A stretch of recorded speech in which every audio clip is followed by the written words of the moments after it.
யுத்தங்கள் மாறணும், சமாதானம் பிறக்கணும், ஜாதி வேற்றுமை இல்லாமல் நாம் ஒன்றாய் வாழணும். யுத்தங்கள் மாறணும், சமாதானம் பிறக்கணும், ஜாதி வேற்றுமை இல்லாமல் நாம் ஒன்றாய் வாழணும். இளைஞர் சமுதாயம் இன்றே எழுந்து நீதியை நாட்டணும்.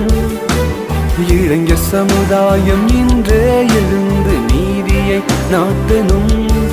நம் தேசத்தை உயர்த்தணும்.